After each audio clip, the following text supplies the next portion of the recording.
And there's a cave which we have no idea what it even is. But that must be where the Dream Ruby is, even though it doesn't make a whole lot of sense, to be honest.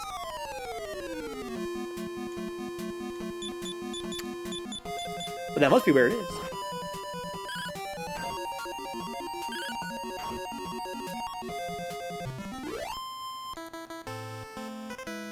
Diddly-doo, diddly-doo. Okay. So now we're exploring a damn cave. Let's do it. These guys are pretty scary. Madhounds. So Plum fight these Madhounds. Brian fight these Madhounds. Jermig fight these two Madhounds.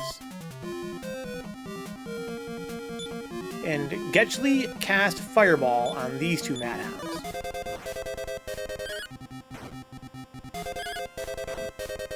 Okay, that's not bad. Oh, we're one-shotting these guys now. Okay. So that's not too bad at all. Yeah, we're pretty ripped now. You know, I take for granted how strong we are from all that leveling up we've done and all the gear we've bought. These Madhounds aren't really a huge threat. They're lower in defense, which is scary, but we're out here one-shotting them.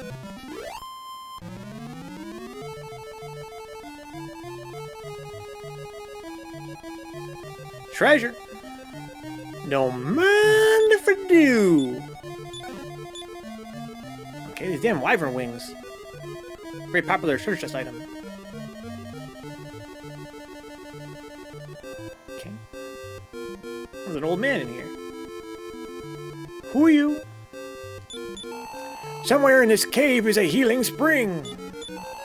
This ain't it?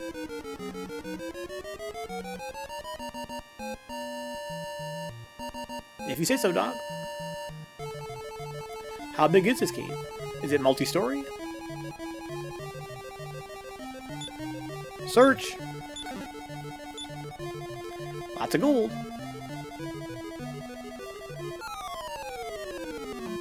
One vampire. He's not a humanibet, he's an actual vampire. It's our first ever. No, it's not quite our first reskin. One of our first reskins we've seen. Because we've seen the dogs get reskinned, and we've seen the caterpillars get reskinned. Or repalleted, right? Palette swapped.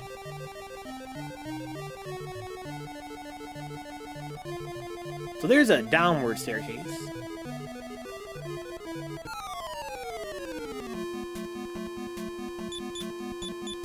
Mad dog, mad dog. Good job, guys. Fuck him up, Getch. Oh, this guy's still fucking alive, Jesus. How can that be?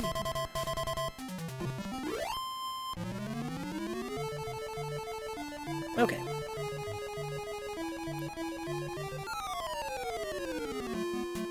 Trace Mad Dogs, and now they're all in one big group.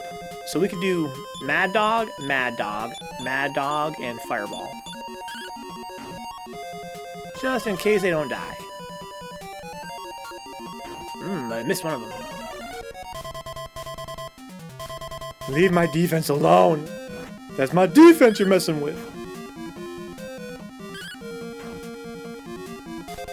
Okay, fuck his ass up. Now I gotta heal Brian. He's looking a little bit worse for wear. Spell, Jermig, heal, Brian.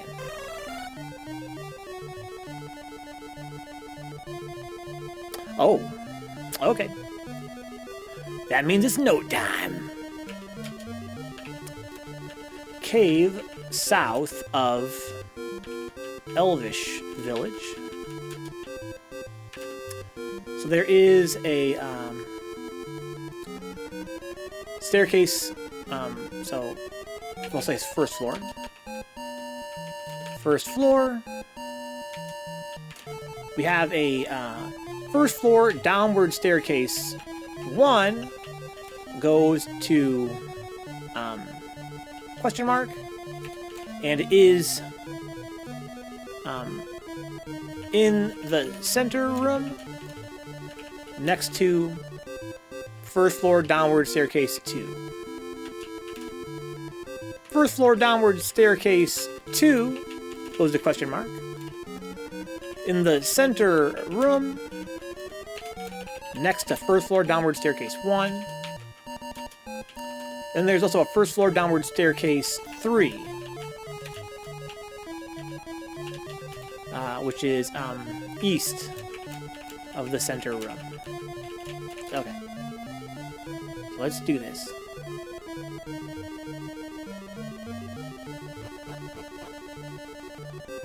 Oh. So, second floor.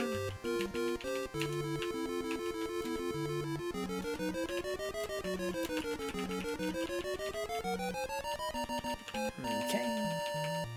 We've got, second floor upward staircase 1 goes to first floor downward staircase 1. A spring with 4 big rocks. Interesting. This is the second floor upward staircase 1. Okay. What's all this? Oh, I can't walk in the water. Makes sense. Makes sense. Okay, so we got some deadly toadstools, even more deadly than the other toadstools. Those ones are demonic toadstools. Okay, so Porm, you fight the Mad Hound. Brian, you fight the Mad Hound. Germ, you fight with Infernus on these deadly toadstools. Getchley, oh no, not Perry, fuck! Didn't want that fucking Perry. Why are the controls so glitchy? Okay. I see. So I bet you that Infernus is the same damage as Fireball, but it's a different element. That's why some enemies seem like they're not as weak to it. Porm, Brian, you, and then you go ahead and cast Fireball. Probably a little bit overkill, cast Fireball here, to be honest. No effect on these guys. Okay, worked out well in the end anyway.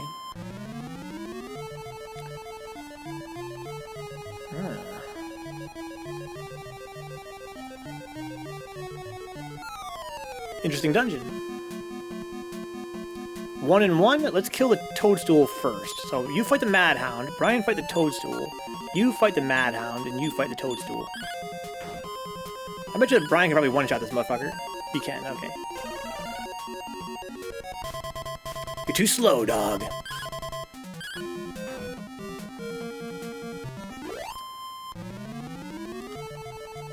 Not bad. What a Dungeoni. In the classical tradition of Dungeonis. Okay. 3 Mad Hounds. Porm can only fight, that's her main thing. Brian could cast a spell, but don't. These two could both cast spells. And they to. You cast Infernus, and you cast Fireball. They're gonna hit me like a Mack truck if I don't kill them ASAP. Okay. High 20s. Same damage there. Wow. Jeez. So I don't really have that much health, honestly. Okay. So now there's the second floor. We have a downward staircase. Second floor, downward staircase 1 goes to question mark. And far west room.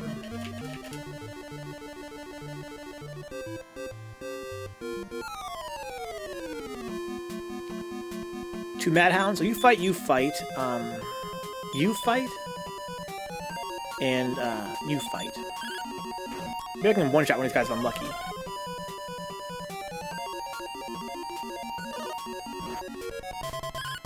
It's a really good combination, man. Just fucking lower my defense and attack. That's brutal. Good shit, Porm. So I gotta heal Brian up. He's taking hella damage. Spells, Jeremig, heal Brian. Okay. Back in business. What's up here?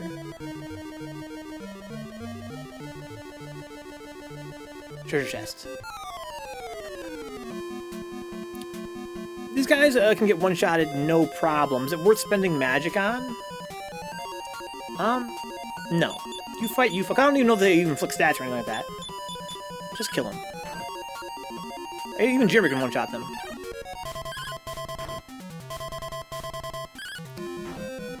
Not bad. Do you inflict status there? I mean, he hits pretty hard, goddamn. But they seem pretty soft otherwise. They can dodge attacks, which is crazy. Oh, her attacks put people to sleep. That's interesting. That's not that bad, though. Compared to the fucking, you know, bunnies that can sing a song and put you all to sleep.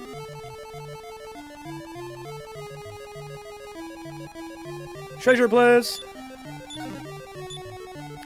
Magic knife? Okay, I'll sell it for some gold at least.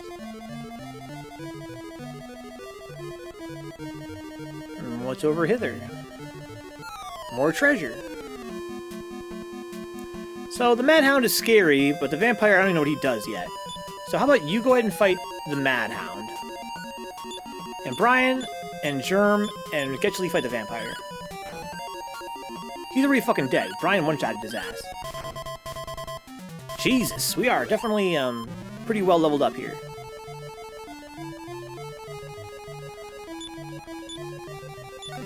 Okay. Strength seed, nice. Who wants a strength seed? But it makes sense for Porm to have it because... I don't know. Because she doesn't have any spells.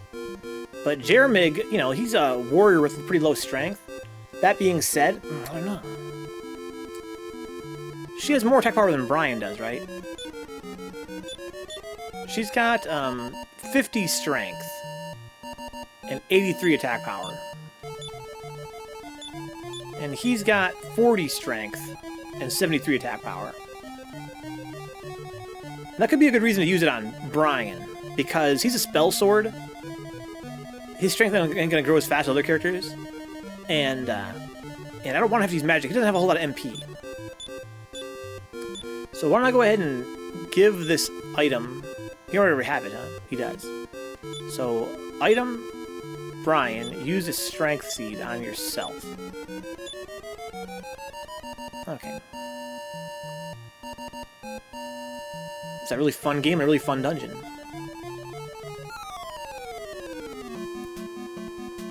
Two Mad Hounds, no big deal. Just fuck them up. In the traditional way. In the good old-fashioned way. Oh, he dodged it, but Jimmer can still kill this guy, I think. Not quite.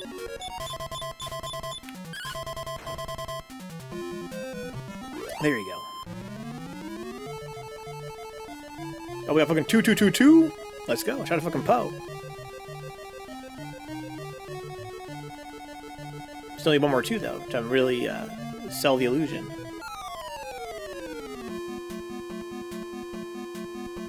Okay, so Porm, you fight the Mad Hound. Brian, fight the vampire. Jeremy, fight the vampire. Getchly, fight the vampire.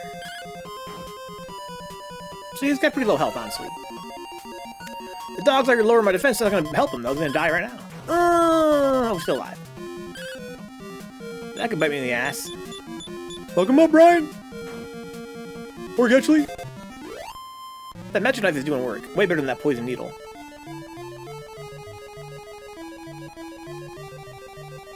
It's a weird looking wall. Oh, it's got little torches on it. That's fun. Oh, I can go here. Well, what am I supposed to make of this?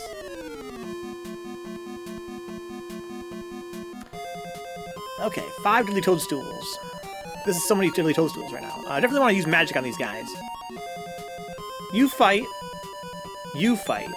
You cast Infernus. And you cast Fireball. And that should take care of these guys. Uh-oh. Oh, Jesus. Let's go, Brian. So they can use their sleep breath as well. Fireball! Please don't whiff! Okay, so let's do something again. You attack, and you cast Fireball. There you go. Could have been worse. So we gotta heal Porm. She's looking a little bit worse for wear.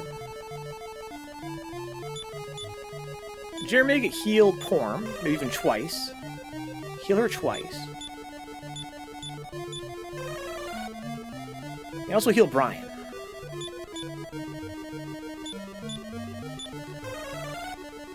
Okay.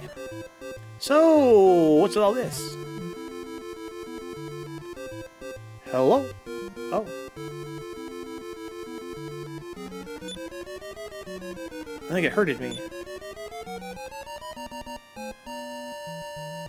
Or are we poisoned? No one's poisoned.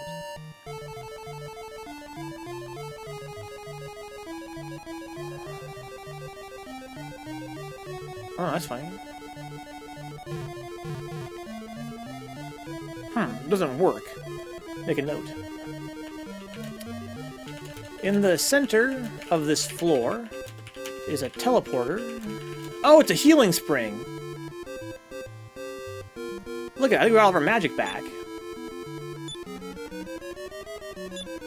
We did. Oh, the room floor is a healing spring that restores HP and MP. Well, that's nice. Should have been grinding down here.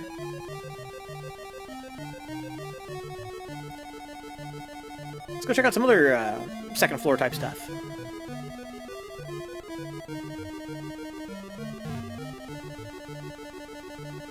Beep, beep, beep, beep, beep, beep.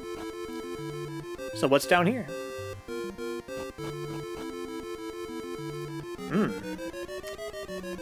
Okay. So this leads to second story upward staircase 2. Second story upward staircase 2 leads to first floor downward staircase 2. In a tiny room that only leads to second story downward staircase 2. Second story downward staircase 2 leads to question mark. In a tiny room only accessible via second story upward staircase 2. Okay. Interesting. So there's a... I know where the spring is, and it's definitely a very valuable resource. I could really just stay here forever without much fear. I could really blow up all my magic as well. Just cast it and kill everybody ASAP. I should do an experiment with that right here. You fight, you cast Fireball. You cast Infernus. You cast Fireball.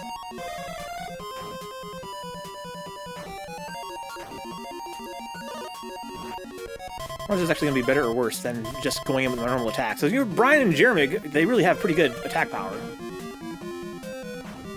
So these guys are kind of strong, maybe not. There's be a lot of RNG. Okay. That worked out. Still ate some shit. But it is what it is. Good amount of EXP, good amount of money. Okay.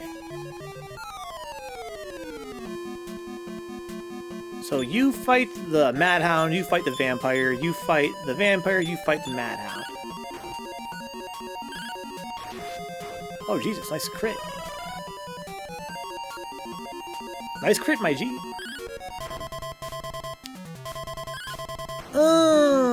Porm Strike.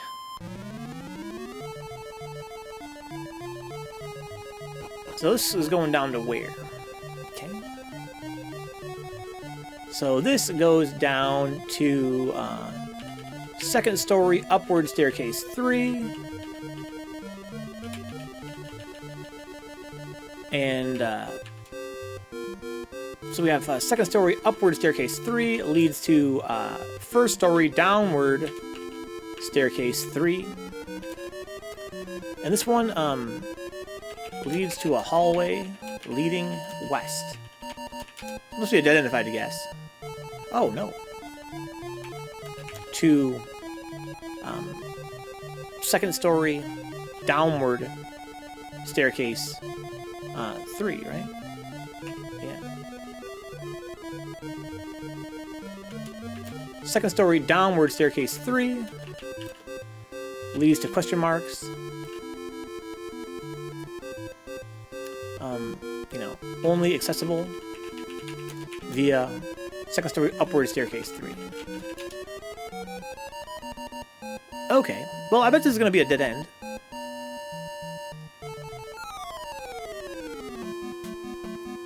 Two Madhounds and a Madhound, huh? Okay, well then Porm should fight this Madhound. Brian can fight this Madhound. It's looking Jermithy and Getchley.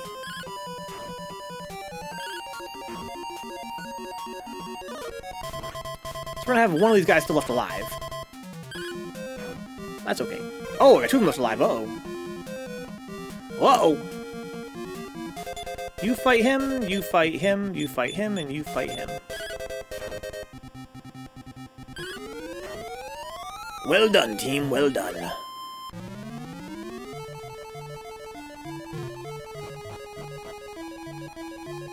So now we're on the third floor. Third floor. Third floor. Upward staircase 1 leads to second floor downward staircase 3.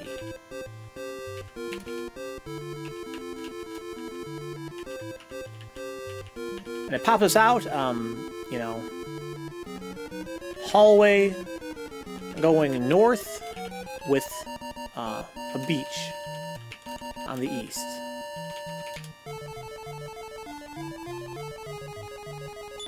Aha!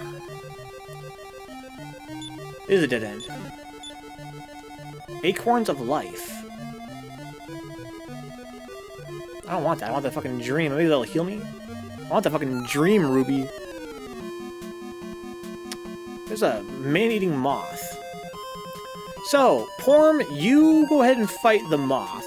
We're just grinding, we're doing a little, we're exploring a cave right now. It's really, really fun. The game design in this game is so tight right now. The experience of exploring this cave is highly satisfying.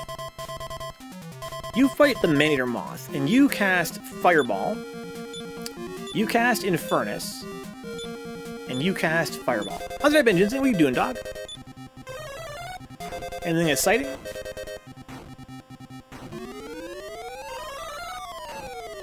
That should finish these guys off, I think. Easy game.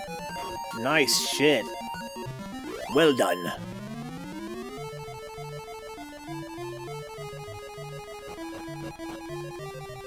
Okay. So, third floor, upward staircase 2 ascends to second floor, downward staircase 2.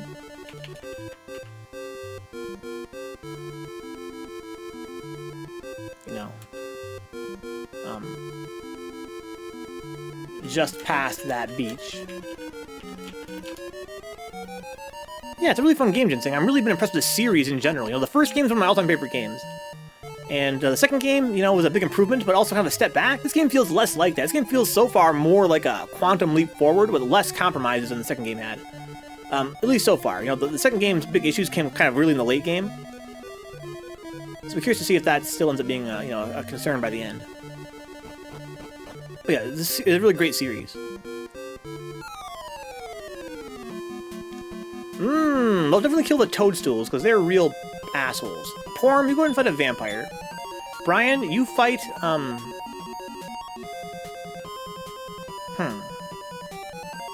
You fight a vampire as well? How about that? Then Jeremy, you use Infernus on these toadstools. And you use Fireball on the toadstools. Okay, they both took damage, which is great. And they should both be dead. Yes, dude! This game does a surprising amount to improve the tactical depth of the combat compared to the first two games.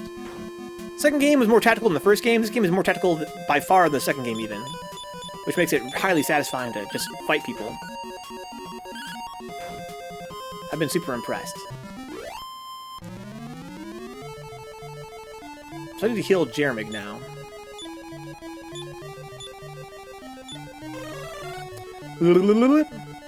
I'm gonna go ahead and just go and heal my my magic and shit. Here it's a healing pond.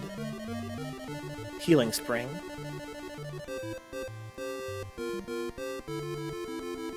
Nothing too crazy. What you entertain yourself with, dog? Playing any video games?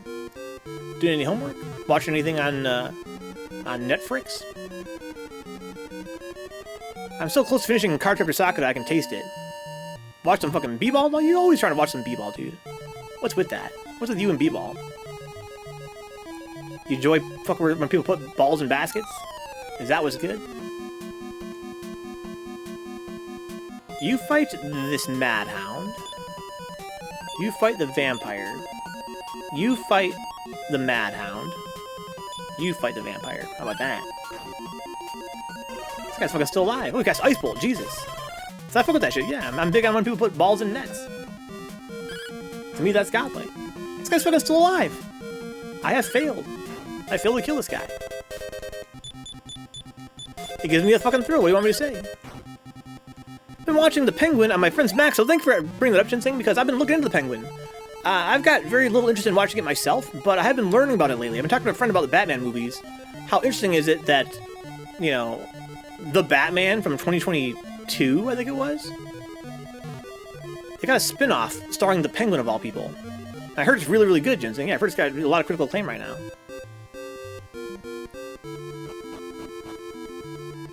Okay. So, third floor.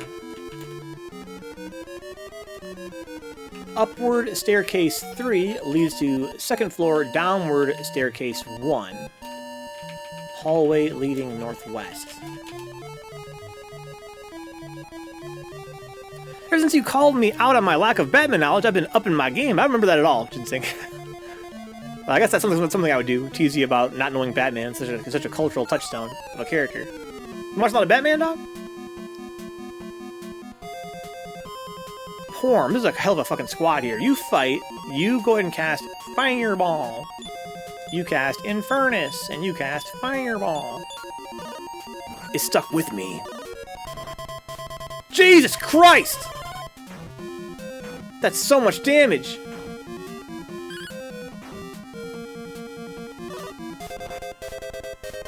Hang in there, Getch. Oof. You fucking half asleep, Apples? I'm a huge fan of Batman, Ginseng. That's not fair to say. I love the Batman animated series. To me, that's a 10 out of 10 show. And I've seen pretty much all the Batman movies. And I like a lot of them.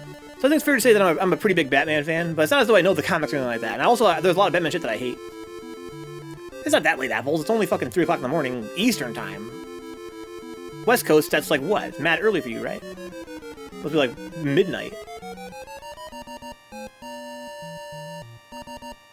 I need to heal my guy. There's a Spotify series that's like a radio show kind of thing. They just released a new episode, and I listened to it, and so now I'm listening to all 3. They're very good, too. I think they are canon.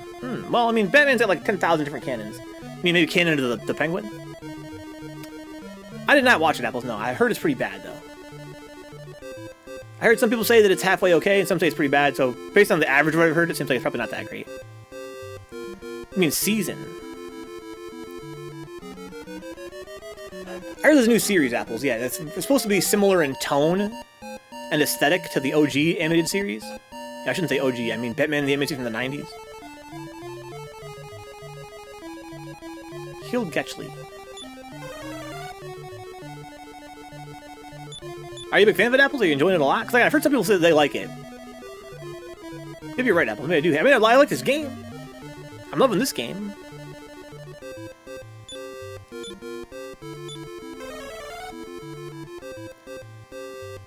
Okay. So this floor is a whole shit.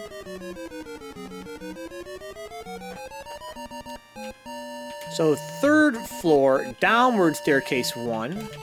Question marks. Middle of a 3-way intersection. West, south, east.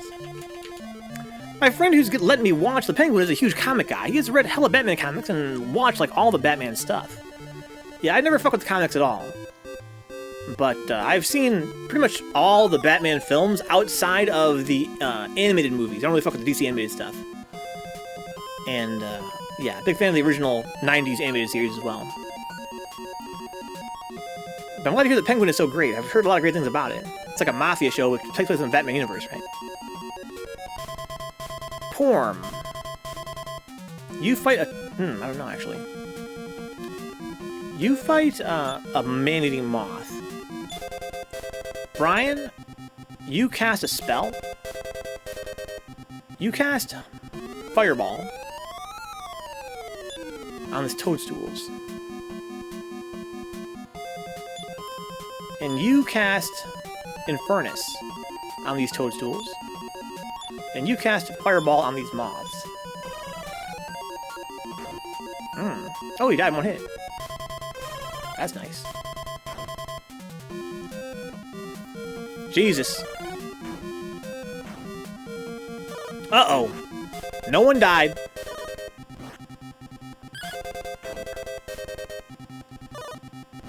Hate to see nobody fucking die.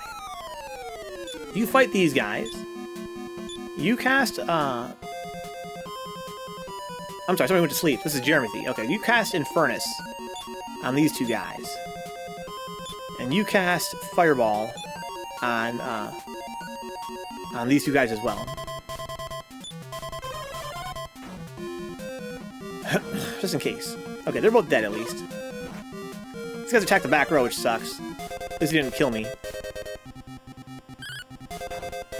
Fuck him up, Porm! Okay, you fight, and you— oh, shit! He's supposed to fucking parry. Okay, I got lucky. Oof, that was close.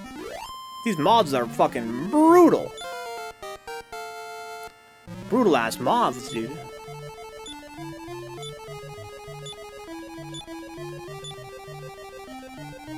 I got Microsoft support to help me with my store issue. They tried really hard and tried multiple solutions, but nothing worked, and then they recommended I reinstall Windows. I did so and did not fix the problem. Jesus, Ginseng, if I were you, I would have asked for my damn money back. I said, hey, reinfund me my goddamn game, then. I wouldn't fucking reinstall Windows for that shit, but wow, what a nightmare. At least you get back on the phone with them then, right? And just keep harassing him.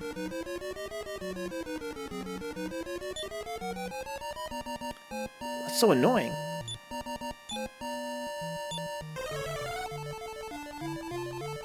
Okay. So if you guys don't know, my friend Ginseng bought this game Horizon, Forza Horizon or whatever, you know, like years ago through the Windows Microsoft Store, and I've had very few experiences with the Microsoft Store. Every time I use it, it just glitches out. Like, it literally just will not install shit. It will either, you know, just refuse to install something, or it'll pretend you don't own it, or it will think that it's not updated, or all this kind of crazy weird. It's just glitchy. It just does not work. And Ginseng's experience is no different from that. It's just he bought this game and now he can't play it. It won't install for some reason. It's a kind of weird error message. So obnoxious. Okay. Treasure.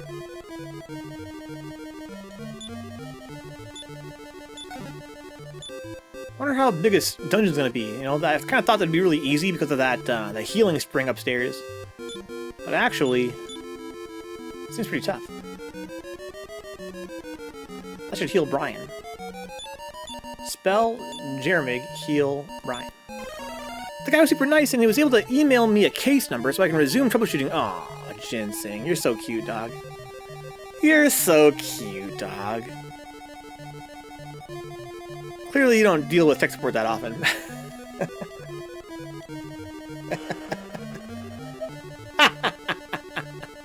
He gave you a case number so you can pick up where you left off.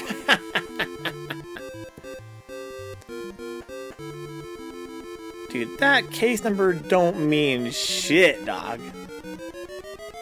I hate to break it to you. Oh shit, there's a staircase here. Hate to break it to you, dog, but that fucking case number don't mean shit. But if you give him a case number, then they at least will believe you that you did everything you already done. Thought he was nice. I mean, you should use the case number for sure when you harass him again. That way you can skip all the other shit you've already done. But they're not going to be able to help you, dog. They're going to fucking... They're really, oh, well, what can I say now? Here's the thing, right?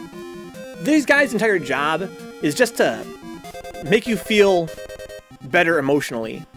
That maybe something could be done. But the reality is that nothing can be done. And it's not as though they're gonna fucking be like, okay, well listen, Ginseng, we're gonna contact the engineer in charge of the Microsoft Store and have them fix the bug. They're not gonna do that. They can't, they don't have that kind of power. They only have the power to tell you, you know, to reinstall Windows, which is a huge waste of your time. I can't believe you fucking did that, but I'm, you know, now you can say you did it at least. Once you tell them that you've done that, there's nothing else they can recommend.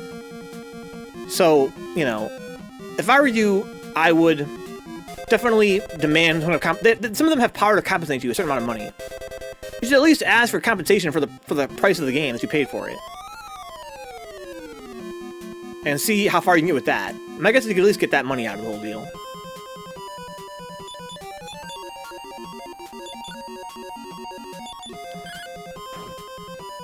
Yes, one-shot these guys. Tech support is some really fucked up psychological shit. Okay. Third story downward staircase 2. In a tiny nook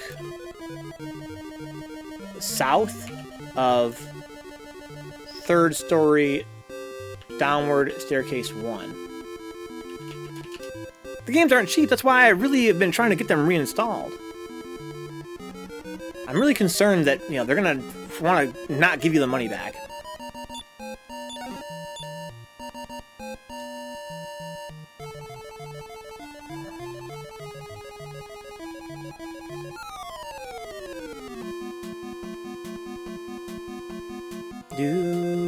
Oh my god, there's a hell of a fucking squad here. You fight, you cast Fireball. You cast Infernus, and you cast Fireball.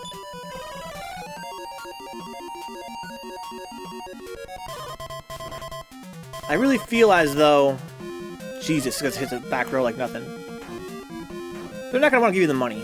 But they're gonna have... They can't... The thing about tech support is that part of their job is they cannot hang up on you until you are satisfied.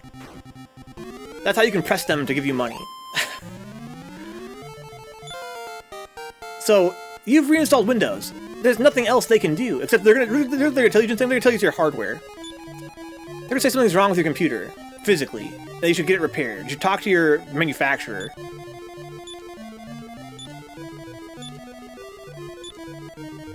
That's what they're gonna say.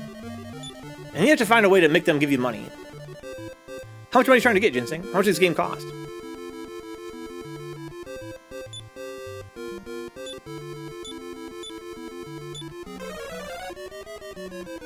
Okay, so we got a healed Getchley. That's true, Ginseng. That's very true. It's clear to you and me, but they have to say that. Because, again, they cannot... They'll tell you the dumbest shit. They'll tell you the dumbest shit because they cannot tell you they cannot help. They cannot tell you they cannot help, so they have to always blame it on something they have no control over, which is not Microsoft's fault. So now that you have reinstalled Windows, there's only one thing for them to do, which is to tell you that your hardware is the problem. Because if reinstalling Windows doesn't solve the problem, well then, it can't be their problem because Windows is immaculate. And again, they can't tell you, they're not going to say to you, okay, we're going to literally fix the bug, because they don't know how to do that. They can't fix a bug, they can't contact anybody who can fix the bug. So, I mean, really, this is why tech support is so worthless. You will never have a problem that tech support can help you with, because you're not somebody's grandma. It's not as though you don't know which mouse on the mouse to click, you know, which button to click, right? You know which button to click to do your general, you know, YouTube browsing. So no one on tech support will ever be able to help you. What they can do is give you money, sometimes. I'm not sure if Microsoft support can do that. I know for sure that Comcast support can do that. And so really, what you need to do, because it's a Microsoft game, A, it's a Microsoft game, B, it's a Microsoft store, C, it's Microsoft tech support. You need to get that game refunded. But they're not going to want to do it. But if you press them, they will probably do it.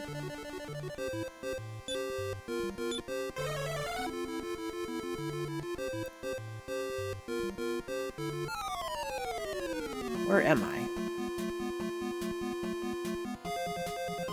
Jesus. Vampire? Brian fight the moth. Jeremy fight vampires. Getchley fight the moth. Oh, shit.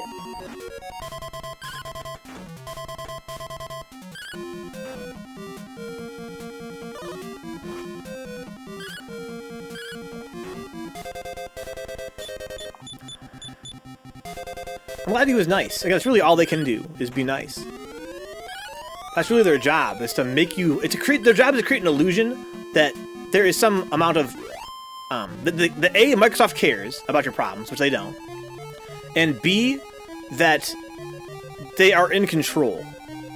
Right? That's all they can do. Oh, it's actually west. So it's a tiny nook. West, then south, then east. Okay.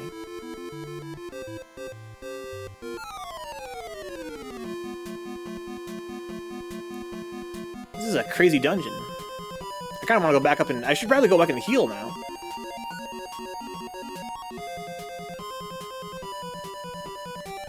So, yeah, fight. And then, go ahead and blow all your magic again. Fireball, Infernus, Fireball.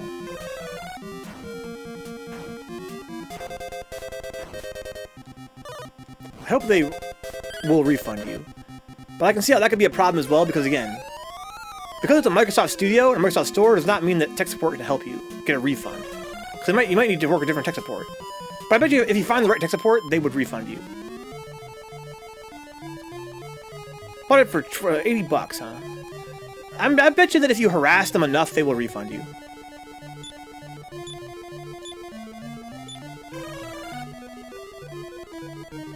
Because again, you're talking to Microsoft Store tech support. That's where you bought it from. And you've got proof you cannot install it. So I feel like they would refund you.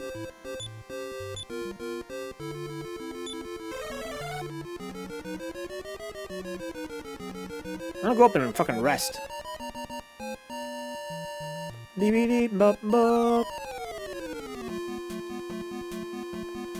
This moth is a rough customer for sure. He's not a nice moth. He's a very mean moth. Most moths are cool. This guy's not. Yeah, get your money back, Ginseng. And be nice. Be nice to them. That's the only way to get them to do what you want. But when he tells you that it might be your hardware, just tell him, hey, listen. You know, I really just want to be done with this. I would like a refund for the game. Then I can be done with this whole problem.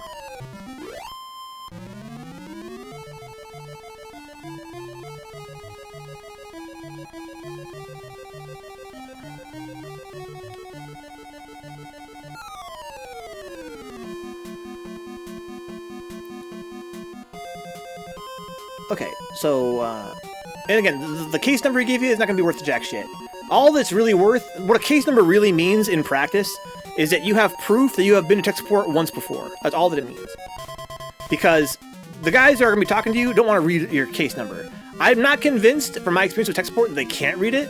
I bet you they probably could read all that data in there, but A, the guy that you talked to the first time probably wasn't writing jack shit down. And two, even if he was, the motherfucker doesn't want to read it. What's going to end up happening, you say, here's my case number. And then he'll say, okay, what was the problem you were having? And you're going to think in your head, motherfucker, is that not in the fucking case number? But don't say that. Just tell him what happened and say, I talked to this guy before. He said reinstall Windows. I did. It didn't help. I reinstalled Windows. It's the same problem. It seems to me this problem is not going to be easily resolved. I would like to inquire about a refund. I know it's been a long time, but I can't play my game. I've got screenshots. I can prove I can't play it. I just want it to be refunded. Take it off my account and refunded. Porm, you fight a toadstool. Brian, fight a moth. Germ, fight a toadstool. Getchley, fight a toadstool.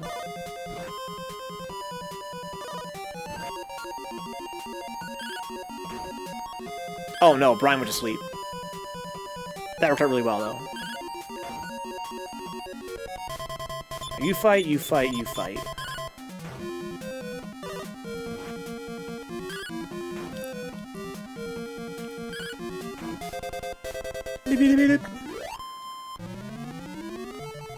So I gotta cure poison. Spell Jeremig. Antidote on Jeremig.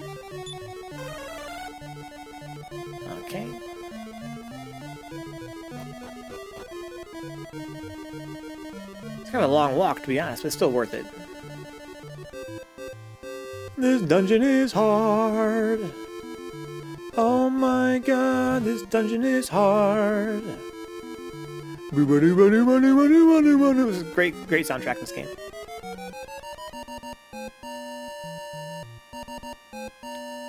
Okay. I'm fucking with this encounter rate right now, to be honest. What if we cross the threshold in terms of our character strength where we have less encounter rate? It could just be RNG.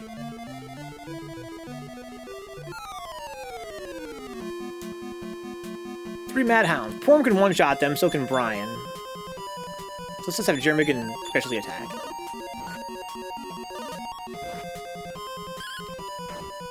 Doodle-da-doo. Interesting how Jeremy, that Pilgrim, actually has attack magic now. That worked out really well. Fuck him up and fuck him up fast. There you go. Alright. This damn dungeon is fucking huge. This is like a fucking mid-game dungeon in the last game. This is the second dungeon in the game. Jesus. Like Jesus. Okay, so we can watch this guys pretty easily. Even Jeremic might be able to. Also, their real problem is not that they hit hard. It's that, yes, dude. It's that they can put you to sleep. Yeah. Which is not that scary on a one-on-one scenario.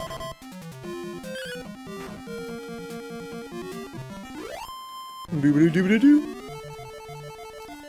You have so much fucking money. I could pretty much afford, you know, I'm going to be able to afford a couple of these battle axes soon. Okay. I kind of want to go to the staircase.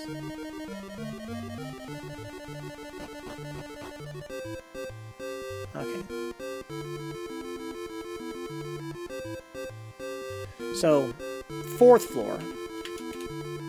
Probably the final floor. 4th floor upward staircase 1 connects to 3rd floor downward staircase 1. And it, you know, empty island on a bunch of water. There's a dead end. As I expected.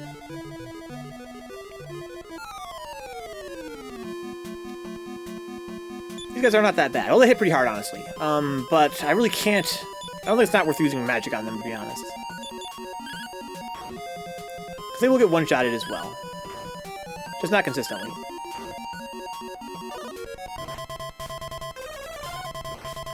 God damn! Hitting hard as fuck! Please die! Thank you, sir! Okay, spell, Jeremig, heal yourself. Who else needs healing? Nobody.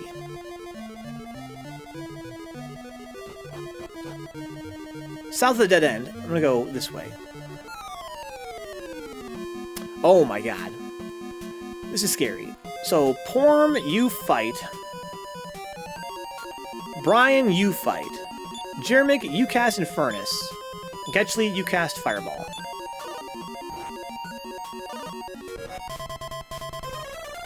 Okay, there's the Infernus. Good way to start.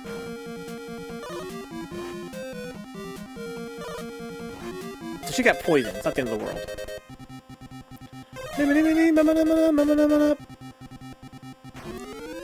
Good shit.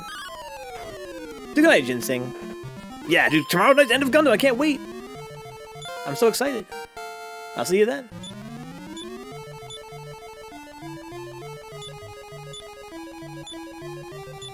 Okay.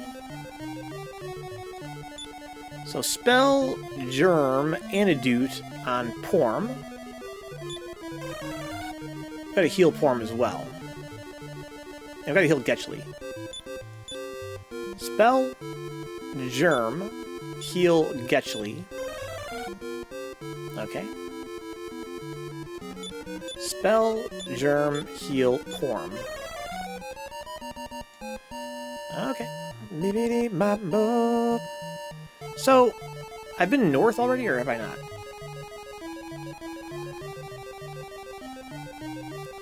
Looks like yes. Just one dude, fuck him up. Fuck him up. Don't let him fucking breathe. Rush him down.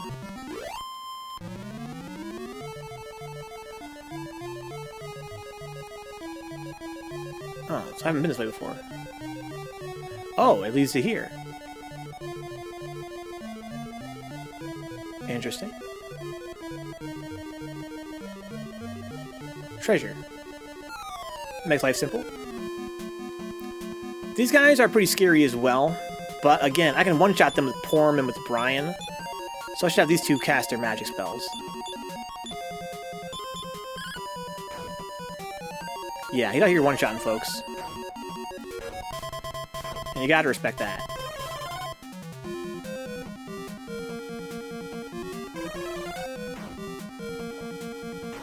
Good shit. Excellent. Good job, team. Let's go, Porm!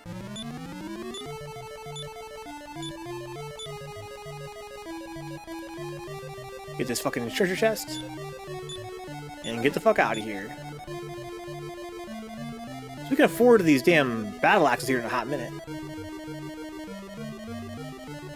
It's gonna be a dead end here as well, I hope? Yes. Good shit. This is a really tough fight. Somebody might die here. You fight, you cast Infernus, and you cast Fireball. We really got fucking one-shotted. That one ran away, let's fucking go. Making life easy. Search this. Okay. These motherfuckers again! Please leave me alone! Please! Fireball! Okay, good start, Brian. Good shit. Nice dodge. Easy game.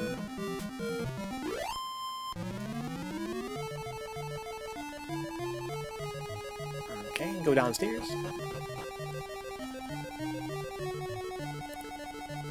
So this leads to 4th floor upward staircase 1, and this one leads to 4th floor upward staircase 2.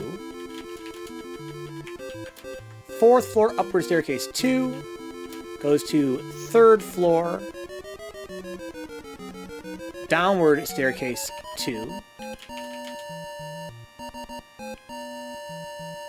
This is where I want to be, I think. These guys aren't that bad. Not as bad as the mobs. You fight, same idea though. Just kind of blow them up. With magic. Wait, does Getchly have return now? That's interesting. Leave me alone! Oh my god, our defense is so low. Yes. Yes. Yes.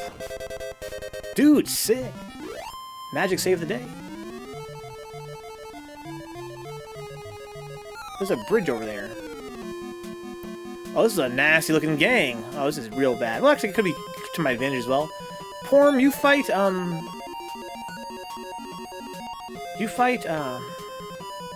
this Mad Hound. And Brian, you fight this first moth. Jermig, you fight the second moth. And then, Getchly, you cast Ice Bolt on this second moth.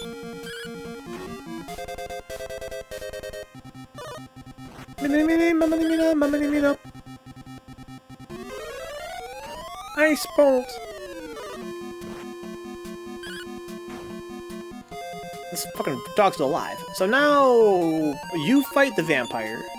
You fight the Mad Hound. You fight the vampire, and you fight the vampire. Jesus, Porm is getting fucked up. But she's easy to heal.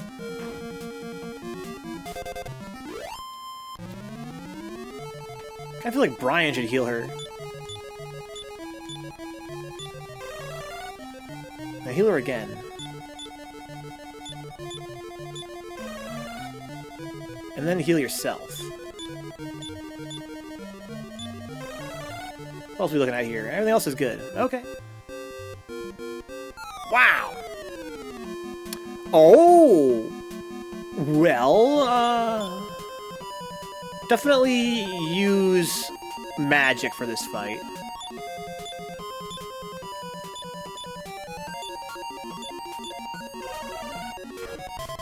Okay. Good shit, Getch. We lost Brian. Please die. Yes. Yes. Yes. Yes. Okay. Could have been a lot worse. What's up, Tarkowski? Hang in there, dog. You know, life is good. How about with you? You staying solid?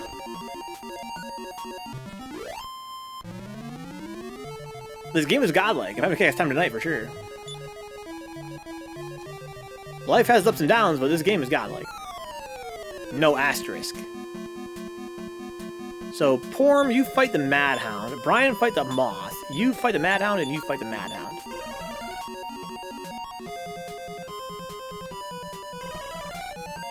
Okay, it's alright. I hope.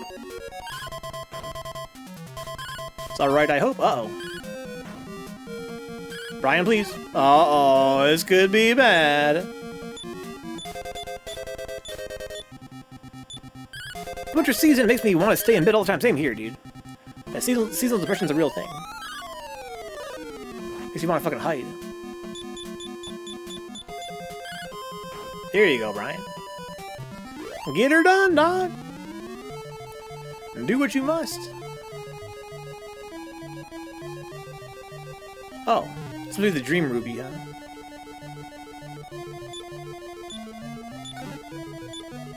Yes.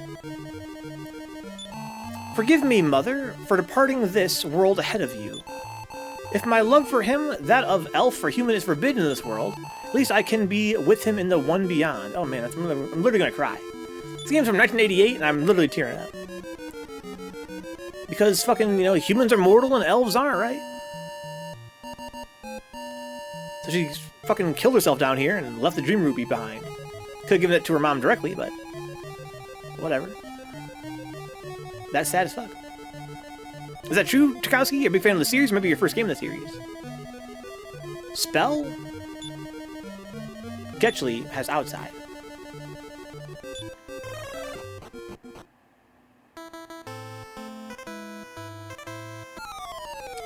Doop-ba-doo. Oh wow, what an annoying fight. It's a great game, Bone Champ, but really it's a 10 out of 10 so far. One of my all-time favorite JRPGs so far. The experience of exploring and grinding and buying gear and fighting monsters, you know, talking to townsfolk, doing quests, it's the best. I've been nothing but impressed. Porm, you go ahead and fight this Silkworm. Everybody fight the Silkworm.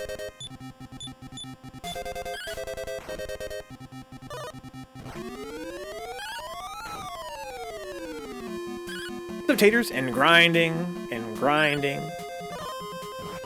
and grinding. It's a very grindy game, but that's what you want from a JRPG like this, from this era. I think that, you know, I think the term grind is an overly negative connotation these days. My first game was Dragon Quest VIII many years ago. I'm working on 9, but can't get back into it, huh? Can't get yourself into it at all. So you're playing on what, an emulator, Tarkowski? Is it 9? Oh, 11. I'm sorry, 11 is the modern one. 9 is the one on DS. Teach their own. You're right, Bone Champ, you're right. You joined the art style for the more modern HD one. I've only ever played Dragon Quest 1, 2, and 3 now. Never played any other Dragon Quest games aside from that. It's still incredible today, Bone Champ, by any metric. You know, what this game lacks in, you know, modern modern graphics as well as in modern design sensibilities, Bone Champ. Like, something like the menus are kind of a pain by modern standards, like, period, straight up. Like, they were annoying then, they're annoying now. They could have put a lot more work into making this more streamlined, but I think in that era, they didn't have enough, like, playtesting over the years to know how bad it was. But the actual game design, the core balance of the fights, Bone Champ, and of the leveling up and of the buying of the gear and the exploring the world, it's better than many, many modern games. Which is a shame. It's a shame that, you know, we can't take the lessons from games of the past and make games always better as time goes on. But it's really fun. It's fun, you know, to this day, again, by any standard. The core game design is extremely solid, more so than many modern games. As for FF6, I don't know, I've never played FF6. But I've played a lot of, you know, PS1 and PS2 era JRPGs, and this game shits all over them, free. So all I know, basically, I've played games from the PS1 and PS2 era in this genre, and games from the NES era in this genre. I've never played any SNES RPGs. So it seems to me that somewhere along the line, they forgot how to make these games, basically. They got more focused on the graphics and the soundtrack, which I loved as a kid. You know, as a kid, I was really big on these games' visuals, and their music, and their stories, which JRPGs back then, that was like the thing they're the best at, right? Like all the other Western games, you know, they just didn't have that same level of like visuals and music and story that Japanese games had. And so I was really big on that, you know, as a kid, is my favorite genre. But playing these old games in the genre, it makes me feel like something was forgotten with regards to how to make them like fun to play. Because I enjoyed those games as a child, but they were very, you know, in retrospect, they're very easy, very shallow, not a lot going on mechanically. And these earlier NES RPGs, they tend to have better balance. The fights are more thrilling. You know, leveling up is more satisfying. Buying gear is more, you know, more thought-provoking. Choosing how to spend your money, etc. So yeah, if you guys are not into NES RPGs yet, I recommend trying them. You might like them. Yeah, so compared to 9, Bone Champ, I didn't play a lot of 9 either. That's the one that my brother played more than me. I played Final Fantasy 7, 8, 13, 12, Final Fantasy Tactics, and then a ton of other non-Final Fantasy shit on PS1. You know, too many to count. This is my biggest genre. And PS2 likewise, you know, Let's Star Ocean type stuff. Yeah, too many JRPGs I played on PS1 and PS2. By PS3 era, I was kind of over JRPGs. I'm sure I probably played some on PS3, not that many. And likewise, PS4, I haven't fucked with any JRPGs I can think off the top of my head. But going back now and playing the old 8-bit ones, I've been very impressed with their game design. Dragon Warrior 5 has the best story, says Taters. After the NES, they weren't Nintendo hard anymore. 8 definitely tried to do some different shit, which is okay for me. But yeah, I love Final Fantasy 7, 8, you know, but I played with them again very recently, and a lot of JRPGs from that era, they're just really, really, really easy. You know, 7 and 8 are both really, really easy games. They're very hard to lose at.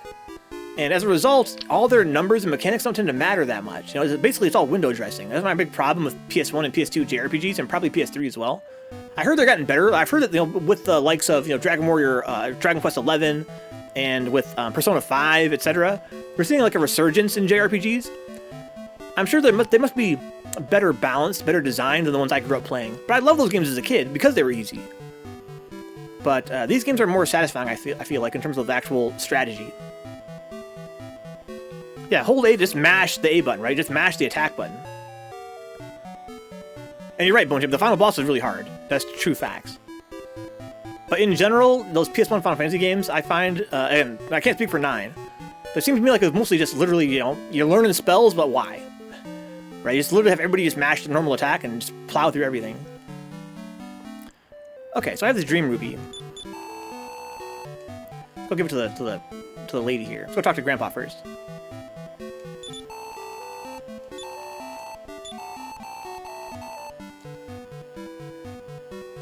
You know, one of my all-time favorite games ever, in my top 3 games, is still Legend of Mana. I love that game, but man, there's nothing going on with the difficulty. And that really wasn't its ambition, you know? The ambition was to create a game that's visually beautiful, great soundtrack, cool story, right? Fun to play, but in terms of the actual, like, tactical depth, there was nothing. I wonder if the new Dragon Quest, the new version of this, has the same mechanics. I bet you that it does. Takasuki used Game Shark on Fate, so I screwed up some of the game mechanics. I also used it for 7. Just kind of get it out of the way, get the hard stuff out of the way. Is that what you carry? The Dream Ruby it is. What, are you saying that Anne and that man cast themselves into an underwater lake? Oh, why was I so hard on them? What am I to do? Now I see. Here, take this wake-up powder with you and go back to the village. Then you may remove the curse. Anne would want it that way. Oh, Anne, forgive your mother. That's so sad.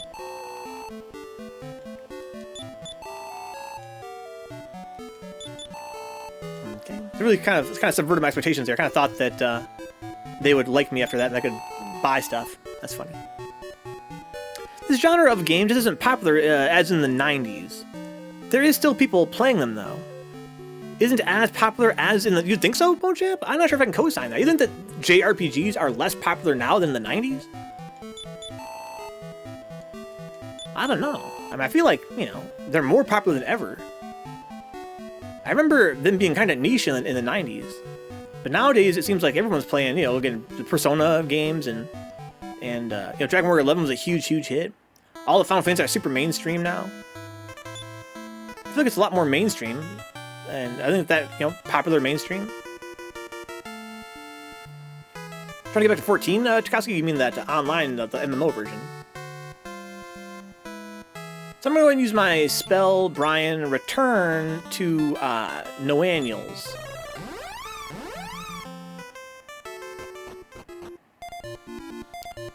Wake-up powder. Do I use it here?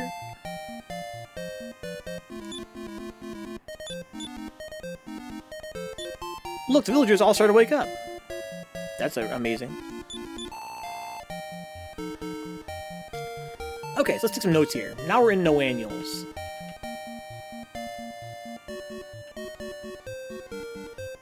So I'm gonna make a note here. Okay. Leads to the Dream Ruby. So we're going back up here to what I labeled originally as the Sleeping Village. This is actually Noannuals. The FF games are not turn-based, they're different styles. Oh, good point, Bonechamp. Very good point. Very good point. I still think that, you know, again, it seems like Persona 5 and Dragon Quest 11, hugely popular games. Hugely popular. And they're both turn-based RPGs. But were there more popular turn-based RPGs in the 90s? Maybe, right? I mean, I can't think of any more games in that genre that are popular aside from those two. Whereas back in the day, you had, you know, the Dragon Warrior games and the Final Fantasy games. So maybe right, Bonechamp. I don't know. Yeah, mad late, right? But I'm probably going to end the stream here very shortly, though. I think after FF7 got released, it put JRPGs on the map in the USA. Here's his wizardry. Yeah, but we're talking about me and basically I'm trying to refute Bonechamp's claim. Good friend of mine. He says that he thinks that JRPGs were more popular. Let me rephrase that. He's saying that games like this in this genre were more popular in the 90s than they are now. And I was like, oh well, you know, there's lots of popular JRPGs. But then he counterpoints that modern JRPGs are largely not like this in terms of them being, you know, turn-based tactical games. And then I counterpointed that both Persona 5 and Persona 5 and Dragon Quest 11 are just like this, but are both extremely popular. But those are two games.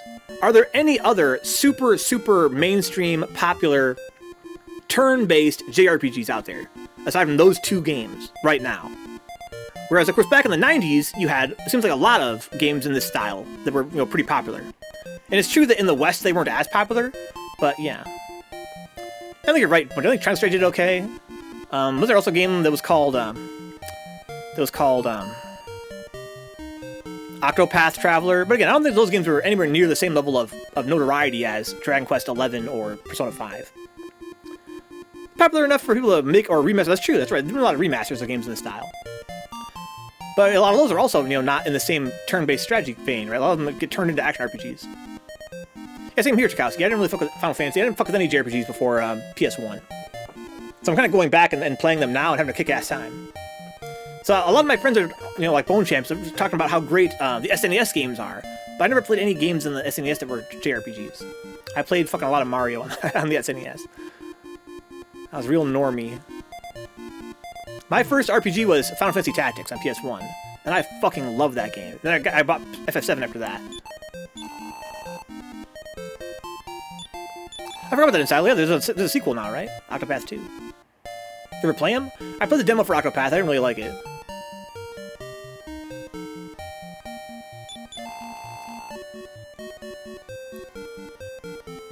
Yeah, so Bone Champ actually went back later to play FF6. Dude, for me, you know, Final Fantasy 7, FF8, FF Tactics, Lunar, Lunar 2, Legend of Mana, Saga Frontier 1, Saga Frontier 2. You know, what else did I fuck with on PS1 that was a JRPG in that era? Arc the Lad. Right? Like, that's literally, I'm cutting my fingers, that's already 8 games on PS1 alone. And then PS2, I went hard as fuck as well. Oh, Star Ocean, there's another one, that's 10. Come watch on PeerTube, Bone Champ. You played ActRaiser, that's an SNES game, right? That's the one where you, like, it's like an action RPG, and you also can, like, create a town. Okay.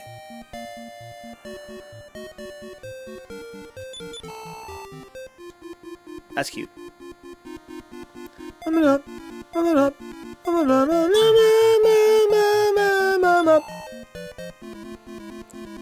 Pretty boring town. No hints on what to do. Addy Addy Oxen Free.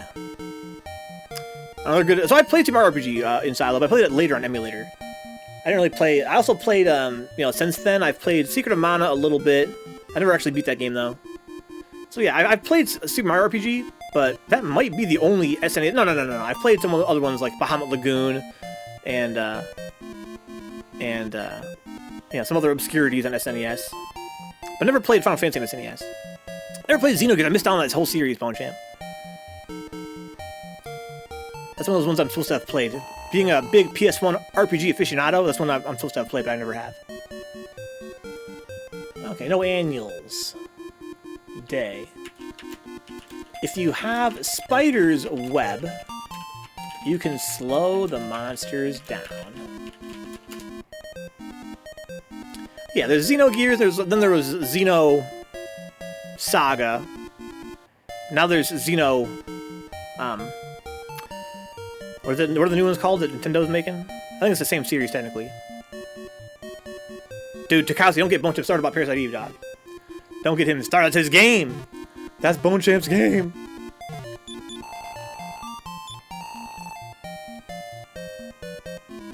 This dude loves Parasite Eve. Tools. Fairy Water. Wing of Wyvern. Full Moon Herb. Spider's Web. Wizard's Wand. Cloak of Evasion. Dude, I like Parasite Eve soundtrack, but I played it on stream for the first time ever a couple years ago. And I found the soundtrack to be a little bit overrated. Not because it's not fun to listen to. It is. Great songs. But there's only like 5 songs in the game. What's with that? That's kind of a drag. The songs that are there are amazing. But there's not that many of them. I don't know, Bone Champ. I think the cutscenes were awesome. That's true. That's true. They were awesome. They still look awesome. You're right. If I was hard on the game at all, it's just because what we've been saying so far tonight, right? It's that RPGs in that era did not have good mechanics. Straight up. If I were a child, I probably loved it because it's so easy and so brain dead. Not a lot going on. Same problem I would have if I played any of my favorite games today that I loved as a kid. I'd have the same problem with them, which is that they're just not that interesting mechanically. They're kind of boring. But I played them as a kid, and as a kid, the fact they were easy was a good thing.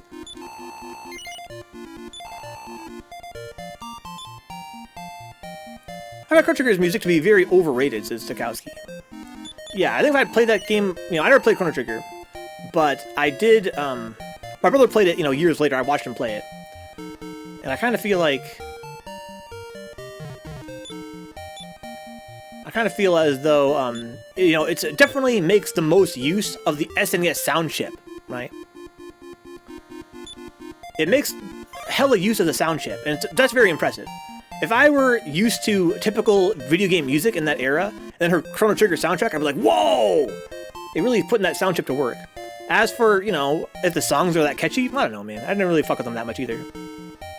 I like Chrono Cross soundtrack a lot, yeah. To me, it's one of my all-time favorites. I like Chrono Cross soundtrack, I like Legend of Mana soundtrack, and I like Nights in a Dream soundtrack, like my 3 main soundtracks. I am Ortega's son, yeah. Okay. Nah. So he's in the room next door. Maybe I can find something in here? Chrono Trigger's a nice game. I get 6% in and stop for some reason. It's kind of wore down over time. What if I can search this room? Right? My dad was here years ago, supposedly.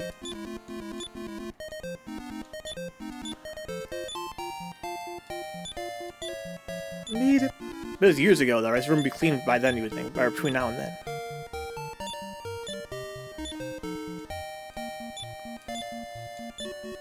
Okay.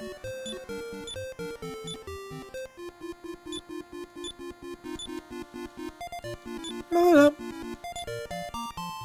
Alright. Just checking.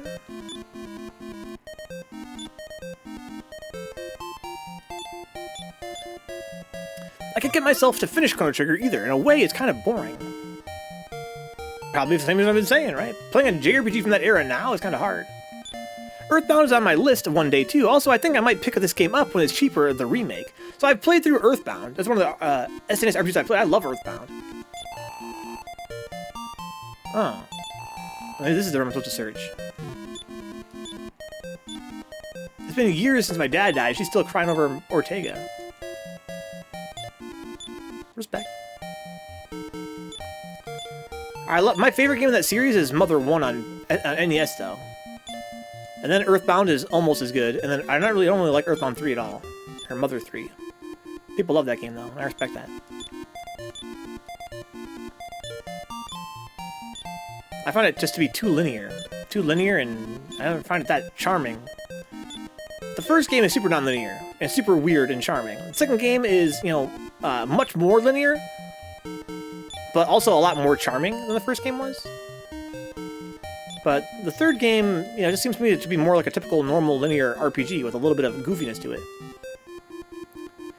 Yeah, I don't remember the OST all that well, Bone Champ, but when I hear the songs, I recognize them. Have you played Silent Hill 2 Remake? I have not. I give it an 8 out of 10. It's much better than the original. The RE series is still far superior, though.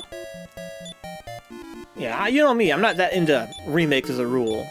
I do want to play Silent Hill 2 at some point. I played Silent Hill 1 for the first time ever last year, and loved it.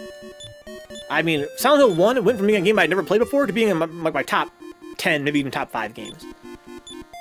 That game was so shocking last year for October. I was, like, floored by how amazing it is. I'm still thinking about it.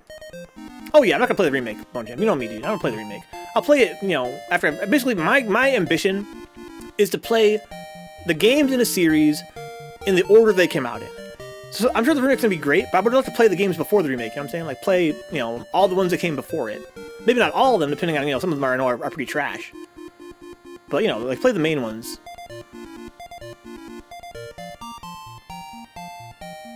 Okay. But I heard the remake is really good, though. I'm glad to hear you enjoyed it, Takowski. I want to play it someday, maybe. But I'm just not that curious. I'm more curious about retro games, as a rule. That's just east of Romilly, okay. You played on easy and still kind of hard, that's interesting.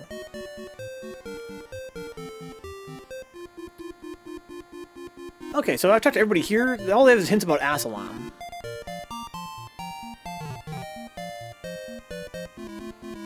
So, there's this building down here, that's right.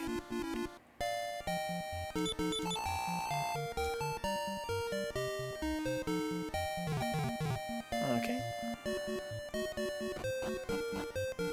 What's good, Doc? I don't know how I can ever thank you. Maybe with some better dialogue, dude? Okay, here's what I'm gonna do, guys. I'm gonna travel to, Rome to save my game. And then on Monday's stream, you can go visit Aslan. How much money do I have? I have enough to buy 2 of these big axes. I might do that first, just for fun. The last 3 sections of the game are extremely well done too, and I only ran into 1 bug. Nice. My friend ran into a huge bug that caused him to have to literally, basically it hard locked his game. Like he literally, what do they call that? He just can't advance. Soft lock. He had to wait for them to patch it to fix it. Have you done a playthrough of Duke Nukem 3D? I have not in Silo. I played through the first chapter. And I loved it. It was a lot of fun. I enjoyed it more than I thought I would as somebody who doesn't really like first-person shooters. And then I beat Chapter 1. And I was like, wow, what a kick-ass game. I'm really satisfied. I really feel like I played enough Duke Nukem to last me a lifetime. And people are like, dude, that's like only Chapter 1 of 4. And I was like, I don't know, I fought a final boss just now. Like, yeah, the final boss of Chapter 1. And I was like, that's crazy. I never played the rest. That's all on YouTube. What's it called in Silo? Called like fucking, you know, Manhattan Meltdown or whatever.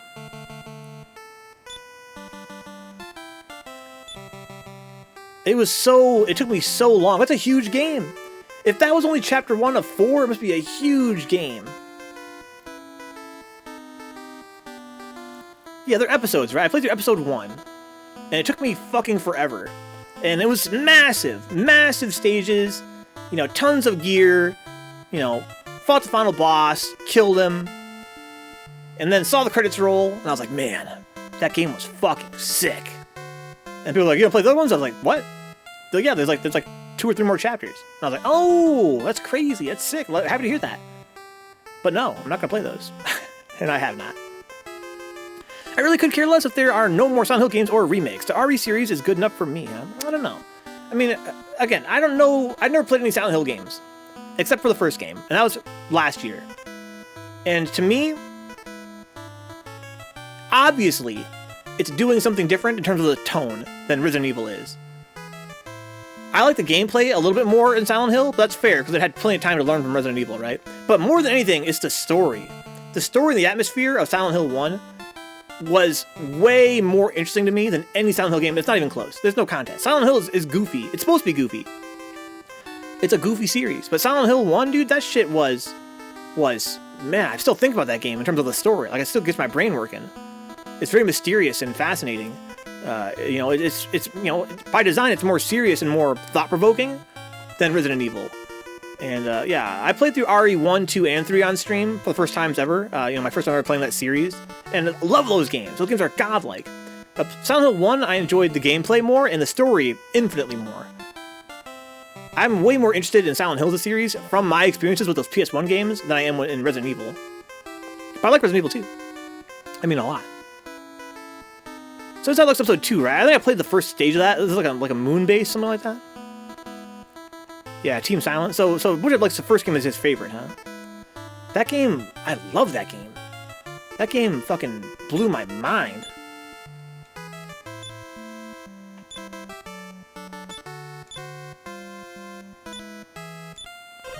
Capcom struggled to make any game thought-provoking unless you count fighting games. I love Resident Evil 1, 2, and 3. Those are really kick-ass games. They had really good gameplay. But, you know, the story was whatever. The first game had the best atmosphere. And then every game that came out had worse atmosphere. But it's not terrible, it's just not as interesting. But then Silent Hill 1, dude, that game was fucking godlike. It had better shooting than Resident Evil did, by a little bit. Better melee, you know, by a long shot.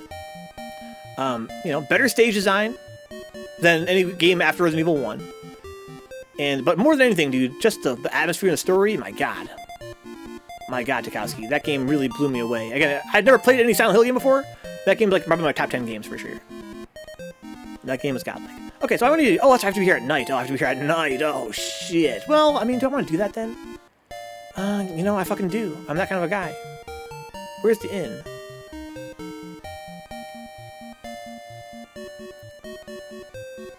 Where's the inn? Here? I should probably end the stream. It's mad late, but I want to buy these damn axes. So I have to wait until nighttime to do that. So I have to literally survive in this hard-ass environment. But, you know, we're pretty strong these days.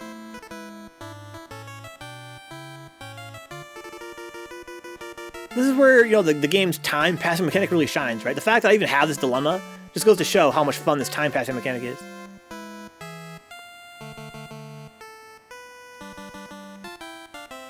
I also first learned about Silent Hill 1 from the back of a manual of Metal Gear Solid 1. Huh? I seem to recall I learned about it probably through, like, I used to get PS1 magazine. The official PlayStation magazine. Oh, shit.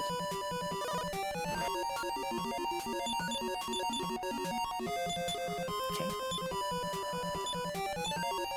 Because being advertised, Sybil was facing the camera with her arms crossed. Best character was Nurse Girl.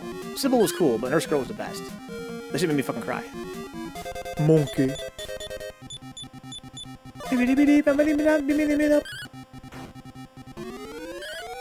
Monkey. Oh, what the fuck? That guy's got hella health. Die, dude.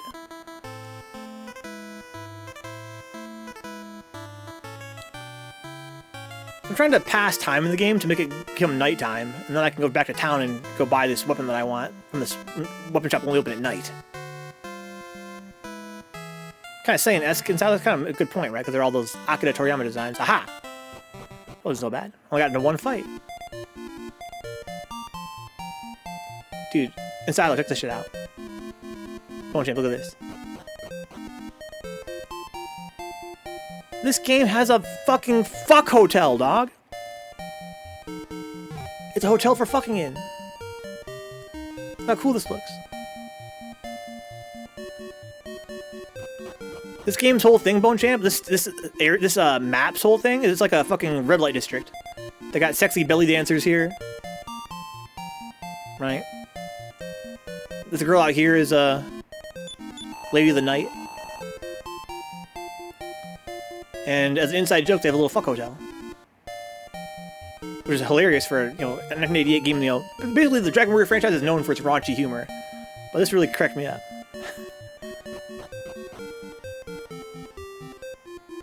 So you come out here in the daytime, Bone Champ, there's a guy standing here, and he says, he won't let you in, basically. He's standing in the way, and he goes, "Ah, man, the nightlife here sure is great." You come here at night, and he's gone. You go upstairs, it's a fucking fuck hotel. It's so good. Okay, let's go buy this fucking axe. I just realized I can't buy them both because I can't sell any fucking gear because the fucking shop is closed because it's fucking nighttime. Oh my god.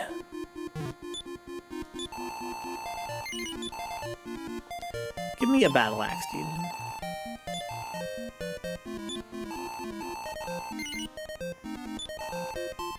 Shop's closed. I know, it's fucked up. I'm gonna have to do another cycle.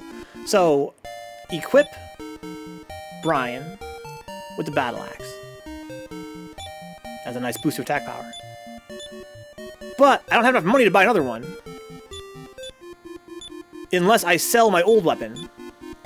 Which I can't do because it's fucking nighttime.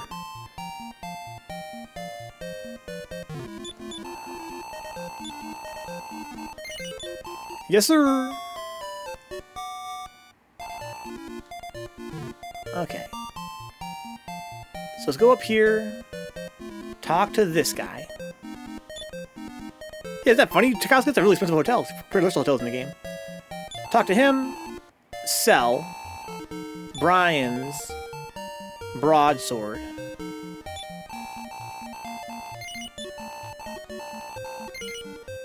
Yes. Also, sell Porm's medical herb. And Wing of the Wyvern. And the magic knife. Okay.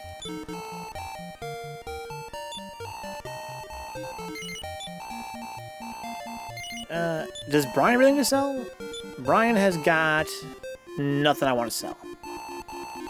Okay, so I gotta make it go to nighttime again so I can buy the other axe. I'm gonna save the game and call it night, I think. Man, I love this game. The day-night thing is too crazy for 88. It's really impressive.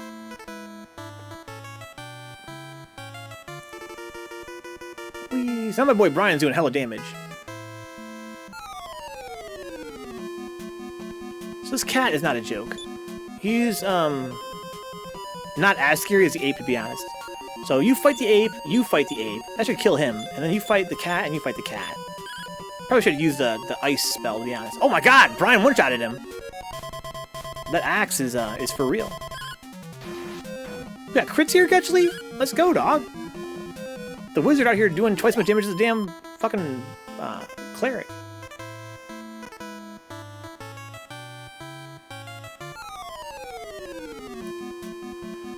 Three big boys.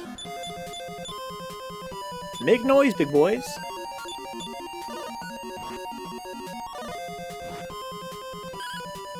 Doobie-dee-doo. Okay. Not too terrible. Let's go, Porm. Fuck these monkeys up. Baboon killing strength. Baboon killing strength. Alright.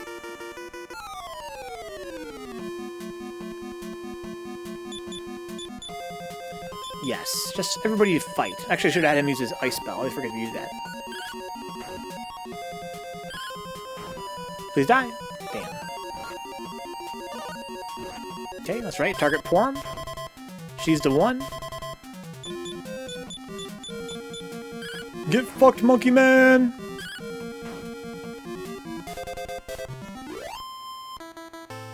Okay. So now it's midday. Actually, it might be the evening already. Like sunset. Okay, this gets a little bit more interesting here, huh? So, Porm, you fight a cat.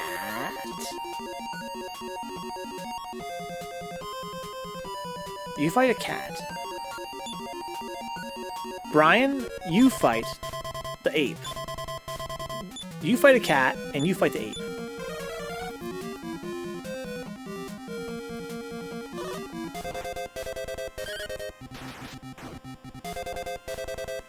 Nice crit, dog.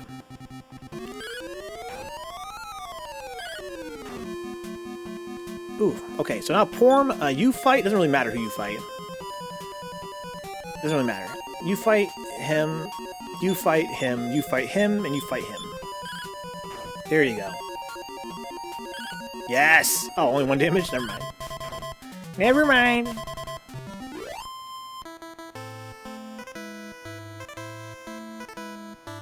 Okay. So yeah, one more stage left to, you know, one more stage of daytime before it becomes dark out. Go buy that axe and call it a night. So just fight them. Actually, you go use your ice bolt this time.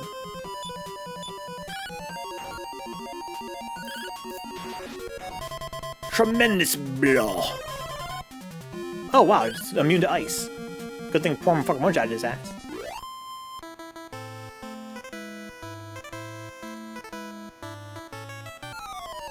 I got lucky last time. I only had like one encounter last time. So you fight. You fight, and you cast Fireball. Gotta be careful here, I might fucking die if I'm not careful. Because they do be hitting mad hard. Hit him hard, Jerry! Good shit, Jerry. So now we gotta heal up. Looking a little bit worse for wear. So, Jer, heal Porm. And then Jer, heal Brian. And then heal your damn self. This game has only one... I'm only critical of one thing about it, really. And that's the damn UI. The menus are a fucking nightmare. But aside from that, this game is... So I'm going to use your spell here. Fireball? And Furnace. fireball. Da-na-da-da.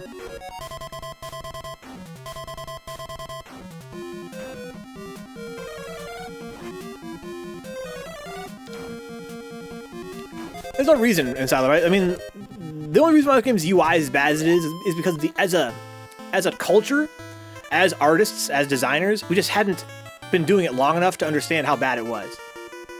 Because really, mechanically, there's no reason why it should be this bad. I mean, you got, you know, enough buttons on a damn controller to do a fucking JRPG menu. Okay, so I'm here, let's go buy this fucking axe. Da-na-da-da. The game, da-da.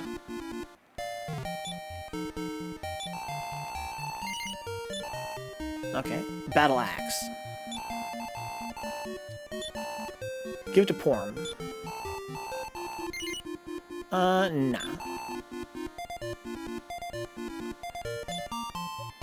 Equip Porm with this fucking axe. Yes! Yes! And now we can go back to the inn. Let's go to the cheaper inn, to be honest. I can go here. Spell. Brian. Return to Romilly. Zoop zoop.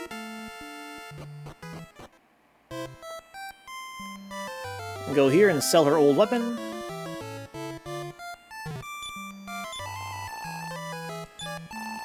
Sell Porm's broadsword for a whole chunk of change. Cause goddamn. And go rest over here.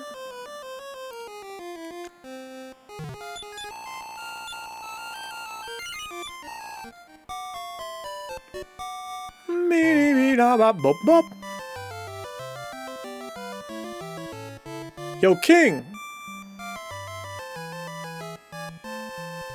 Beep bop bop bop bop. Wanna call it quits for the night? Hey there, how you doing? Okay, blah blah blah. Okay, Lots of EXP. Yes. Okay. No. Until we meet again, Porm. Hold in the reset button while turning off the power. If you turn off the power without holding the reset button, you might lose your data. So I'm going to go ahead and go here and save states just in case. Save state. There you go. Then I'm going to quit out of the game. Close content. Then I'm going to run the content. Who's the great in Silo to cosplay as the king? He's so fucking cute. Did you know you can cosplay as this guy in Silo? Watch this, I'll show you. Continue a quest? Yes. Alright, here you go, watch this. Watch this.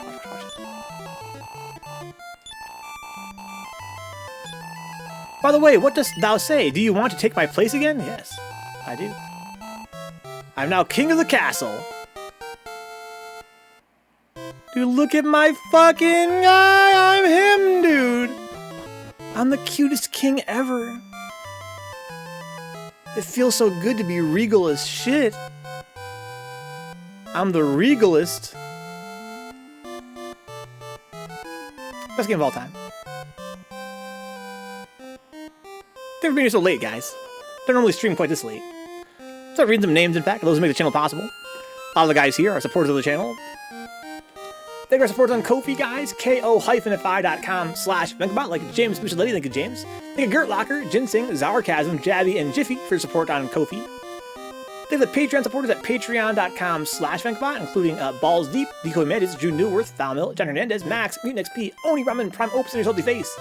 Thank you, Ashley the Mazera, Audrey Apples, Karina, Darian, Dick Sucker, Envy Bariqua, Eric Schmicho, Lugo Luna, Hunted, Gene Haley, Michael Hinkle, Patrick Shaver, Rob Martin, Rob Suggs, and Shiva Jones.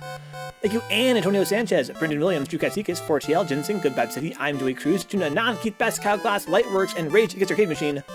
Thank you, Wolfern89, Ball Legal PC, Blue Rise Rush, Donka, Dasman's Gaming, Philippe Rodriguez, Herb Durkin, Julianne Bergman, Kaiju, Mark Parker, McServed, Momo, Phil Hirson, Steph Gomez, and William.